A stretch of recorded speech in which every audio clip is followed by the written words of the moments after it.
Imagine waking up tomorrow, checking your bank account, and discovering that $2,000 you were absolutely sure you had is just gone. Not stolen by a cybercriminal, not lost in a market crash everyone saw coming, just vanished because someone else decided the rules of a video game changed.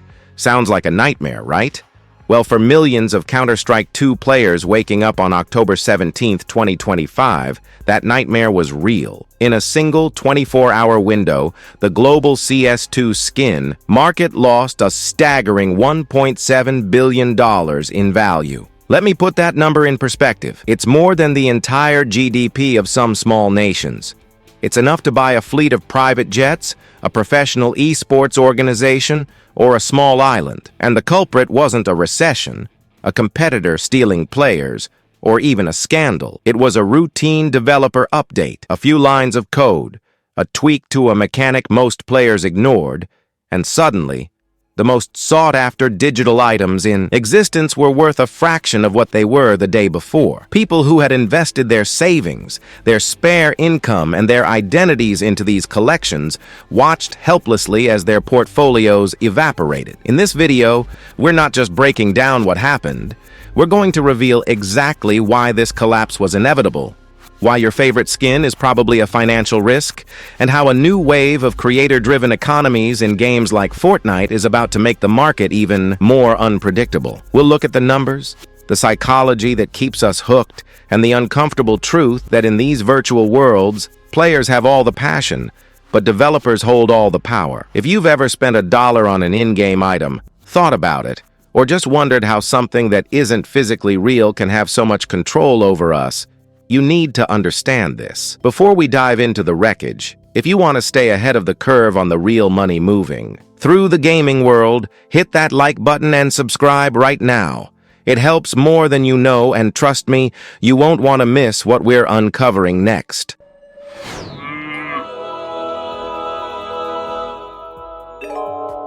The day the pixels blew up. It was October 2025. The Counter-Strike 2 community was buzzing about the usual stuff. New strategies, highlight reels, the eternal debate over whether Dust 2 is overrated. Nobody was worried about their net worth. But then, Valve pushed an update. It seemed small, boring even. They tweaked the trade-up, contract mechanic, a feature where you trade in 10 lower-tier skins for one of a higher quality.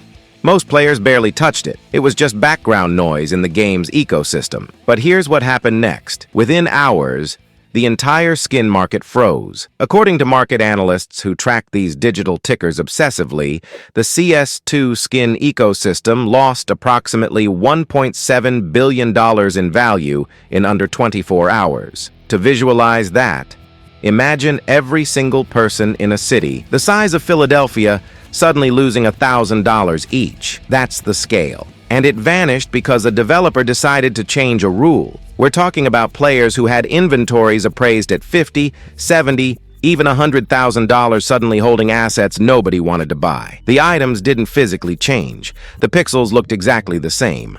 A Dragon Lore AWP still had its dragon decal, its scope, and its proud history. But overnight, the perception of their value shifted because the mechanics behind them were fundamentally altered. The trade-up contract update made it easier to obtain certain high-tier skins by introducing new collections into the pool, effectively flooding the market with supply and crashing the price of existing ones.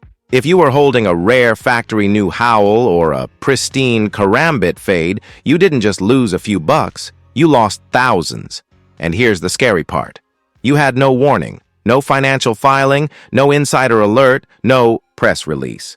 Just a quiet forum post from a Valve developer and a sudden, sickening feeling in your stomach as you watched the market charts plummet in real time. This wasn't a correction, it was a controlled demolition. The alchemy of value, scarcity, perception, and emotion. So how do we get here? How does a digital weapon skin, something that exists entirely as code on a server, end up with a 5-figure price tag that rivals a used car? It's not about performance. A $10,000 skin doesn't have better accuracy or a faster reload than the default one you get for free. Its value is an alchemy of 3 things: scarcity, perception, and emotion. First, scarcity. Valve is the central bank of this economy. They control the printing press. They decide which skins exist, how many exist, and whether they'll ever exist again. Some skins come from cases that have been discontinued, or collections that Valve has explicitly stated will never return. The famous M4A4 Howl. It's permanently rare because its original artwork was used without permission. Valve didn't just remove it from circulation, they replaced it with a new version, making the original a unique, finite artifact. That situation, a copyright issue, created one of the most valuable skins in history, with some selling for over $10,000. Scarcity engineered by circumstance. Second, perception. A skin's value can spike overnight based on nothing more than association. When a legendary pro player pulls off an impossible tournament-winning play with a specific weapon skin, thousands of fans suddenly need that exact item.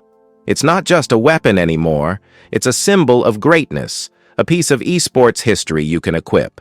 The skin becomes a trophy, a way to channel that energy. Analysts from Dignitas noted in a February 2026 piece that these spikes are purely emotional. You're not just buying the skin, you're buying the memory of that play. Third, emotion.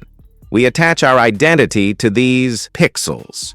Your inventory is a digital reflection of you. It signals how long you've been in the scene, your taste, and your status. A Glock fade says you appreciate elegance. A StatTrak AK-47 Fire Serpent says you're an old-school veteran with deep pockets. And here's where it gets psychological. We form genuine attachments to these digital possessions because they represent achievements, memories, and social standing. We remember the clutch round where that skin was on our screen. We're not just buying a skin. We're buying a feeling, a story, a piece of our own history. But emotions are fragile assets. And when the market logic shifts, that attachment becomes a liability you carry while the value drains away. Fortnite's new frontier, the creator economy. Tsunami. Let's jump to a different game, because this isn't just a CS2 cautionary tale. Fortnite has built an economic engine that makes some small countries envious. Since launching UEFN, Unreal Editor for Fortnite, their suite of creator tools, players have spent over 11.2 billion hours inside islands built by other players. That's over 1.2 million years of human life spent in user-created spaces. And for those creations, Epic Games has paid out $722 million to creators. That's real money going to creators everywhere. But here's the update that changes everything. The one that should make every CS2 investor take notice. Starting January 9, 2026, Fortnite creators can sell items directly inside their own islands. Think about that for a second. You build a map, you design a custom skin, a tool, or an emote, and players can buy it from you right there. And through the end of January 2027, creators keep a massive portion of that value. Even after platform fees on consoles like PlayStation and Xbox, creators are walking away with a significant cut while Epic handles servers, payment processing, and global infrastructure. This is the democratization of game development. It's incredible, but it's also a warning light for virtual economies, because when anyone can create and sell items, the market gets crowded.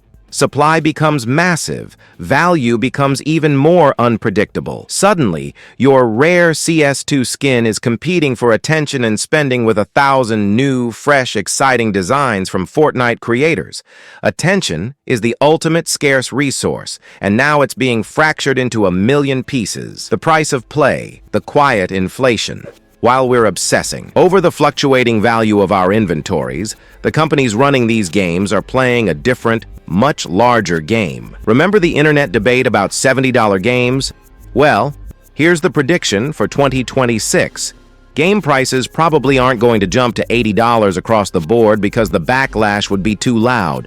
Instead, they're going to hit you where you don't notice. The microtransactions. That battle pass you buy every season, it might cost a few dollars more. The currency bundle that used to feel like a solid deal, a slightly different exchange rate. That new skin in the item shop, a small price bump. Analysts put it bluntly.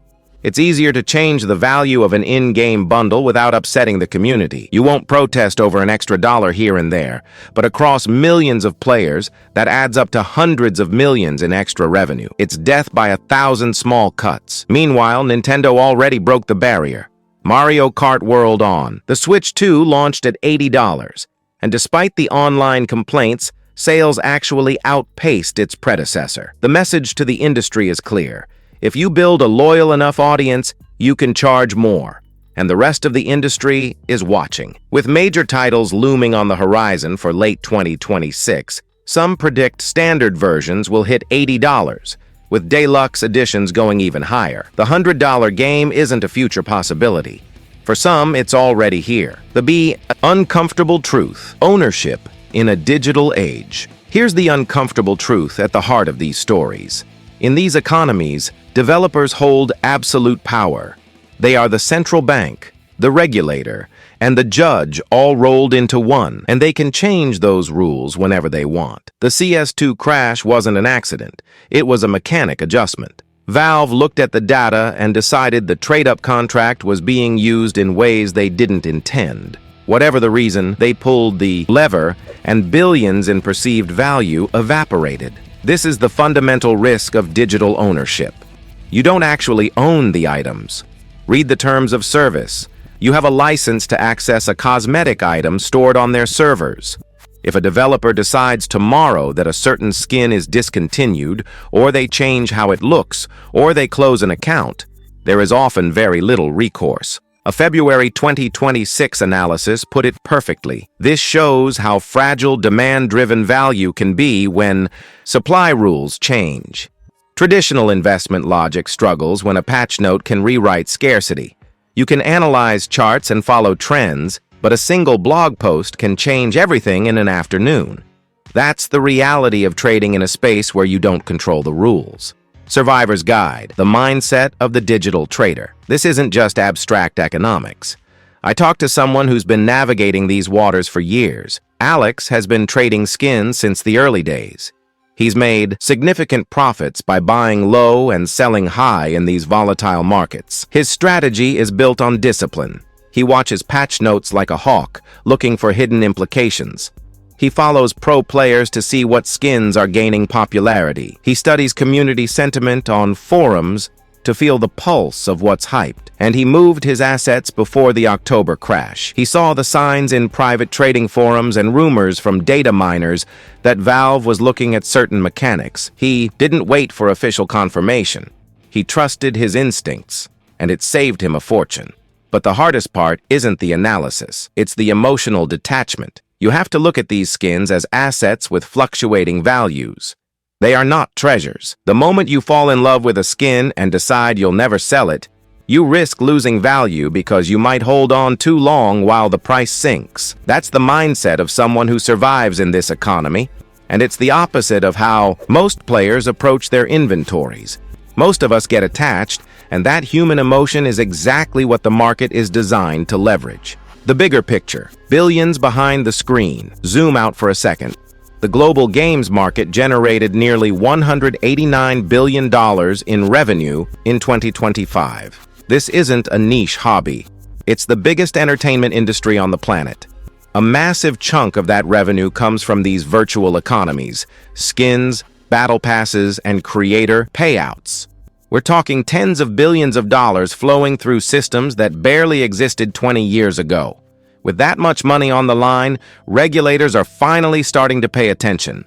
Governments are starting to ask hard questions. Should randomized outcomes be restricted? Should trading platforms be regulated like financial services? What happens when younger players spend large amounts without understanding the risks? As a January 2026 report noted, financial platforms are changing to help users manage digital wealth, but the industry moves at the speed of code while regulation moves much slower. By the time rules are set, these economies will have evolved again. The next level: the future of virtual value. Where is this heading? Fortnite is turning creators into merchants. CS2 has a multi-billion-dollar secondary market. Newer technologies continue to promise verifiable ownership of digital assets that could exist outside a single company's servers. The next step is cross-platform value, the idea of buying an item in one game and using it in another. Some predict that within the next 5 years, assets could hold value across multiple virtual spaces. But that comes with massive challenges. Who sets the value?